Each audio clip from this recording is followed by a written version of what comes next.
Assalamualaikum warahmatullahi wabarakatuh.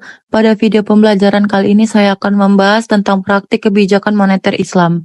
Yang penting untuk dipahami karena membahas bagaimana penerapan kebijakan moneter syariah dalam kehidupan nyata, baik pada masa Rasulullah maupun sekarang. Sebelumnya perkenalkan, nama saya Nanda Febriani dengan NIM 0503233219 dari kelas Perbankan Syariah 4A.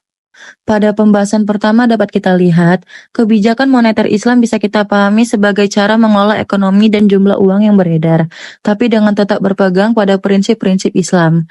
Dalam praktiknya, kebijakan ini berusaha menjaga keseimbangan, mencegah kesenjangan ekonomi, dan melindungi masyarakat dari praktik-praktik yang merugikan seperti riba dan spekulasi. Tidak hanya fokus pada pertumbuhan ekonomi, tapi juga bagaimana pertumbuhan ini bisa adil dan bermanfaat bagi semua.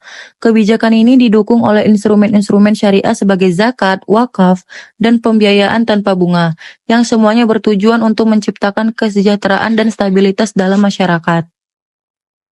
Pembahasan selanjutnya yaitu tentang prinsip dasar. Prinsip dasar kebijakan moneter Islam tidak sekedar mengatur uang, tapi juga bagaimana uang itu digunakan secara adil dan tidak merugikan pihak manapun. Di masa Rasulullah SAW, praktik moneter dijalankan dengan adil, misalnya dengan menetapkan dinar dan dirham sebagai alat tukar yang stabil dan melarang penimbunan. Kemudian di masa Khulafaur Rasyidin, kebijakan ini diperkuat dengan pengawasan pasar, pengaturan baitul mal, dan distribusi kekayaan agar tidak hanya dikuasai segelintir orang.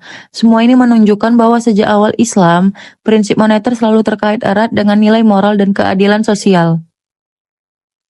Selanjutnya yaitu tujuan kebijakan moneter Islam.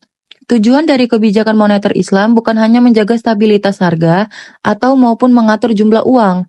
Lebih dari itu, tujuannya adalah menciptakan sistem ekonomi yang adil, merata, dan berkelanjutan. Islam tidak hanya melihat angka-angka pertumbuhan ekonomi, tapi juga mempertimbangkan apakah pertumbuhan itu membawa keberkahan dan manfaat untuk semua orang. Maka dari itu, kebijakan ini berusaha mengendalikan inflasi, membuka lapangan kerja, serta menghindari ketimpangan dalam distribusi kekayaan. Dan yang terakhir yaitu praktik kebijakan moneter Islam. Kalau kita lihat sekarang, kebijakan moneter Islam sudah banyak diterapkan melalui lembaga-lembaga keuangan syariah. Bank syariah menggunakan sistem bagi hasil, bukan bunga. Negara juga menerbitkan suku atau obligasi syariah.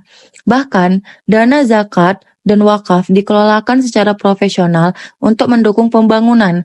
Ini menunjukkan bahwa nilai-nilai Islam dan ekonomi bisa tetap dijalankan secara modern dan profesional, tanpa meninggalkan prinsip syariah.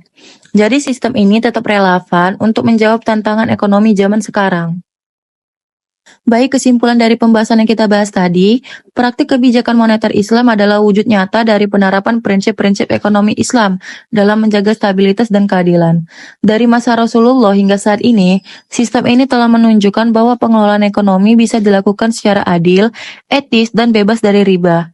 Dengan pendekatan yang fokus pada kesejahteraan bersama, kebijakan moneter Islam menjadi solusi alternatif yang relevan di tengah sistem ekonomi global yang kompleks. Demikian video pembelajaran kali ini. Semoga materi yang telah disampaikan bisa menambah pemahaman dan bermanfaat bagi kita semua. Wassalamualaikum warahmatullahi wabarakatuh.